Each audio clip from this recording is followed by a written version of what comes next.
Stay tuned and let's check out this NECA Teenage Mutant Ninja Turtles The Secret of the Ooze, Tokka and Rahzar.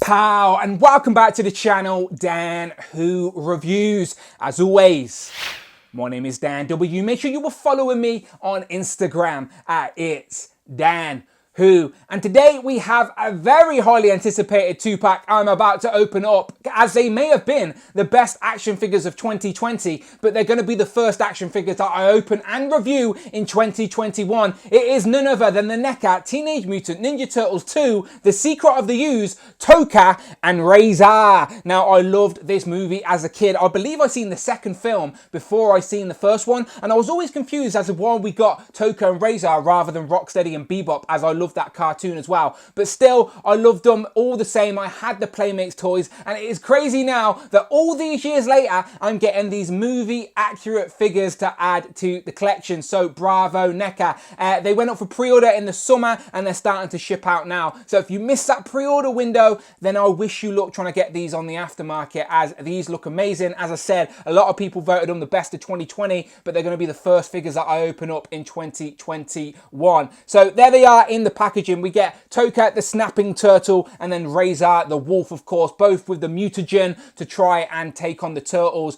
But Shredder's plan didn't quite go that way, did it? But yeah, we get all the accessories with a couple of Easter eggs from the movie that we're going to talk about as we open them up. On the top, we're getting more Teenage Mutant Ninja Turtles. On the back, we're getting more images of the actual figures in poses from the movie, which I really like as well. And it says, express yourself, included articulated facial features. So I'm curious about that as well. So as I said, very excited about these. Loved this movie as a kid, and super nostalgic to add these to the shelf. So without further ado, let's open them up. And here they are out of the packaging, Tokka and Rahzar in all of their glory. And trust me, I understand the hype. Once you get these in hand, you will know why so many people put them at their #1 of 2020. These look amazing, and if you still haven't got yours yet, then be patient. Honestly, it's worth the wait. It is like you have put your hand in the VHF movie and pulled out the characters in figure form. They are amazing, so accurate, and I'm very happy to add these characters to my collection after these years. This is amazing. So they come with all these accessories that you see on the table. As I said, little pieces of the movie, which I'll mention as we go through. There's the TGRI canister, the mutagen that turned the turtles into the turtles, and of course, mutated the snapping turtle and the wolf to create these two bad guys. But they're only babies after all. They didn't cause too much damage, did they, in the film? They just wanted to play. But yeah, they get their weapons. They're all ready for battle. And we also get these Simply Donuts as well, which I love. So let's take a look at these individually so we can show off the facial expressions and whatnot. And let's start off with the snapping turtle himself, Tokka. Taking a closer look at Tokka, look at those beady eyes and those angry face with his little beak. Honestly, look how accurate this is. This is amazing. And what's so good is that you don't even need interchangeable heads to show different expressions and switch up the display. Watch this. So see the eyebrows? You literally articulate them up, and now he looks sweet and sad. Look at that. That is crazy. Just with articulated eyebrows, you can change the expression of a character, and now he's all angry again. That is crazy. So, of course, you can change the expression on the eyebrows. The beak has a tiny bit of hinge. Nothing major, but the mouth opens up as well. Look at that. So the mouth opens all the way. So, and it's all glossy inside with the tongue. And this is so good, people, honestly. Now he just looks like he's hungry and he wants food, but then you change it up and now he's angry and he wants to eat you. Do you know? So good. It's crazy how just articulated eyebrows can change the expression of a character so much. But there we go. We get an articulated jaw, articulated beak, articulated eyebrows, and then he has got a long neck. So there is a hinge at the top part of the neck as well. You can see it goes up and down, and then it's on a ball joint with a longer part of the neck. So you've got a lot of movement there as well. So plenty of opportunity to move, get him looking different ways, get him looking up if you wanted to. Really good range on the up, and then also looking down as well. Decent range on the down, so we can look down on the turtle. So yeah, so far so good. And while we're zoomed in, let's just keep looking at this figure, shall we? So he's a turtle after all, so there's his shell, and there is a little bit of movement on the body in the shell. We go around to the spikes, and these are so good. So they are sharp, like they're spiky. You do not want to step on these.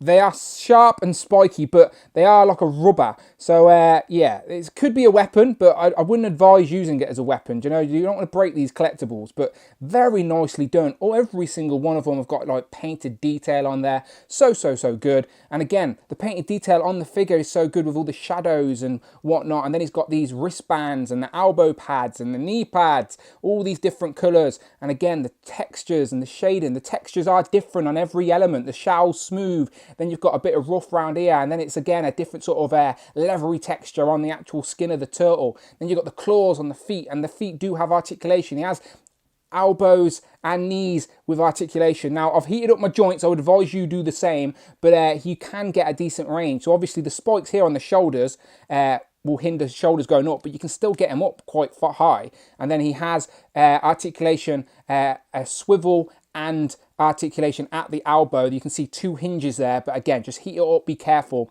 and you can get a decent range. You can get him like gripping his mouth or holding his face, so you can sort of show you the articulation range on that. And again, the knees will bend, just got to be careful. They go backwards. So again, you can get him the poses you're going to want to get him in. That's essentially it. Like, this guy's not a ninja. He's just a baby turtle who's been mutated. So the poses you're going to want to get him in, you're going to be able to do it. So bravo on NECA for managing to get all that articulation in this. But yeah, this is so good. So he comes with obviously some accessories. So in the film, he has this pipe. And this pipe will slide straight into the hand that's already on the figure. So you don't even have to swap the hand, and he can hold the pipe no problem at all. And this is just a sort of rusty, well, it's not rusty, but just a steel pipe that he can grip and beat some people up with if you want to. So no problems at all there. He can hold the pipe. But he does have interchangeable hands. So again, these hands are a bit more open palm, but he does have some interchangeable hands. So let me take them off.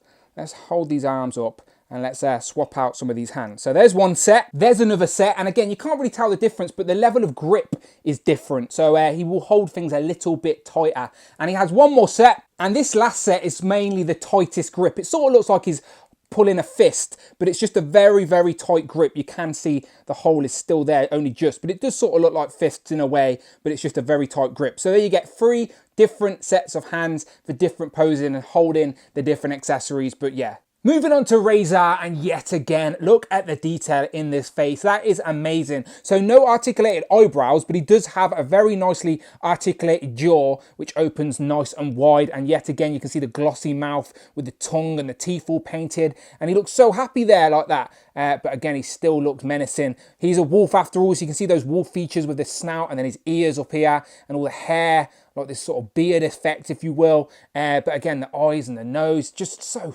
nice, people. Honestly, great articulation as well. Like, the head has some movement in there, so we will look up like that, all the way up, which is pretty good. And then he can look down as well at the turtles, which is a good shout. So let me pull the camera back and you can see that a little bit better. So yeah, he can look down and up. And again, lots of tilt to sort of show expression and whatnot. So yeah, bravo, so good yet again. And not only do we have this wolf sort of textured and then the details in the tones of paint as well for the shadows. He has all his armor on, and all these armor are separate pieces. He actually has chains for spinning around to the back. All of these are actual little chains that actually attach to all of the pieces of armor. So good. And again, like the rubber up here on the shoulders doesn't hinder the articulation of the shoulders. Like, you can still get them up to 90. And again, double jointed elbow, as you can see there as well. So again, heat up the joints and you can get a good range on there. Look at that.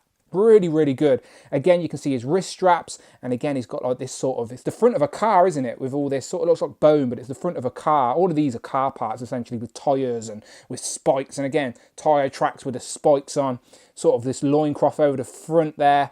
And again, he's got decent joint on the knee. Look at that, that's very good. And he has a decent range on the waist. You can see he's on a ball joint there on the waist, so lots of movement for this guy. Probably a little bit more movement on him than Tokka, because obviously Tokka's in a turtle shell, but Rahzar's a wolf, so you can get him into some better poses. But again, the poses that you want to recreate from the film, you can easily get him in with this range of articulation. So again, bravo to NECA for doing that. But the amount of detail on this guy is so movie accurate, it's so cool. Like, every little piece of armor is on there, from the knee pads, these wrist pads, which again, as I said, these are tires with spikes on it, with these wrist wraps. And yeah, bravo NECA. This is so nice. So yet again, he has interchangeable hands and weapons and whatnot. So let's go through them, shall we? So firstly, we see in the film, only briefly, but he does have this sort of hubcap shield again. So this has just these two little clips here that sort of we can just put over the arm. So let me do that. Pow, there you go. So he's holding the shield up. It's essentially a hubcap, but it works very nicely as a shield, and it sort of just sits on his forearm there. It doesn't clip into place, but it sort of just hangs over the forearm, but sits very nicely. It doesn't fall off if I shake him, so that's really nice. He also has this sort of tree trunk or wooden panel, or it's like a sort of foam pole, sort of wooden. But you can see all the details and stuff in there, so it's clearly a wooden pole. So good. This detail, even on a wooden pole, is so good. And of course, he can hold that, no problem at all. Oh, his hand came off, which is fine. The hands are interchangeable. That was just me pulling on it. But yeah, look at that. So now he can attack you with his shield and his wooden pole. So nice. So let's take them off, and I'll show you some of the other hands. Okay, so the first set are more wolf-like, sort of open, but they still grip the weapons. You can see the spikes and whatnot. The second set is hard to show off, but just like Tokka, they are different levels of sort of grip. So again, these ones are a bit grippy. That one sort of looks like a fist, but yeah, just a different level of grip. And again, just like Tokka, the last set sort of looks like fisted hands, but they're just a really tight grip. So yeah, you can sort of get them looking like they've got fisted hands ready to box up some people, but it's just a very tight grip. Now, the last couple of accessories you don't have to use with Tokka and Rahzar. You can use them anywhere in your Teenage Mutant Ninja Turtle display. So the first one is a can of the TGRI Mutagen, which is always a nice touch. I remember the Playmates toys used to always come with little translucent green bottles, so I like how that is continued, but now they're movie accurate. He also comes with a fire extinguisher that the turtles use at the end of the film to blast Tokka and Rahzar to get those sort of mutagen cubes to work, while Vanilla Ice is dancing on stage. So yeah, you can get your turtles using this against Tokka and Rahzar if you wanted to. So that is a nice little touch and movie accurate. And the last accessory, and my personal favourite, is this box of Simply Donuts that we see the turtles use to trick Tokka and Rahzar in the film. So this is just a nice little cardboard box, very movie accurate. And if you open it up, which it does open up, I've got fat fingers though, but it will open up. It's an empty box, and you do get some donuts to put in there. So these donuts are all stuck together. These look very nice.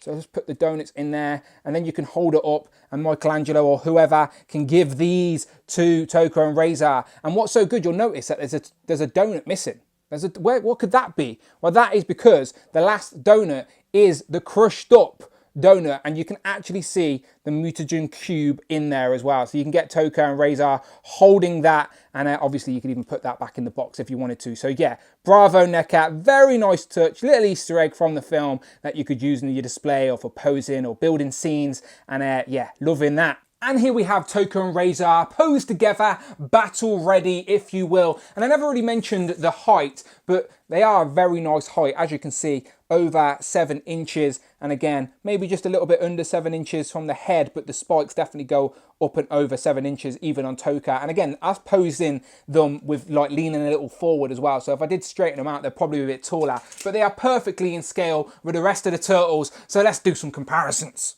First up, of course, had to be their mama, which is Shredder, and they scale very nicely together. And for your turtle comparison, here we have undoubtedly the best turtle. Obviously, I'm sure everybody in the comments will agree. It is Donatello. And lastly, in the film, Tokka and Rahzar are obviously fighting the turtles in the junkyard with the Foot Clan. So here we have a couple members of the Foot Clan, and as you can see, Tokka and Rahzar are still massive compared to these guys. Final thoughts. I understand the hype. I totally get it. So many people put these as their top figures of 2020, and I completely understand why. Wait until you get these in hand. I knew I was going to like them. I knew they were going to be good, but until you get them in hand, you don't really know how good they actually are. Really well done. They look like they have jumped straight out the screen, and they are jumping straight on my shelf, on my display in their glory. So nice. Very happy with these. And if you missed out on the pre-order for these, then maybe NECA will re-release them down the line. Who knows? Because it's going to be such a shame if you missed out on these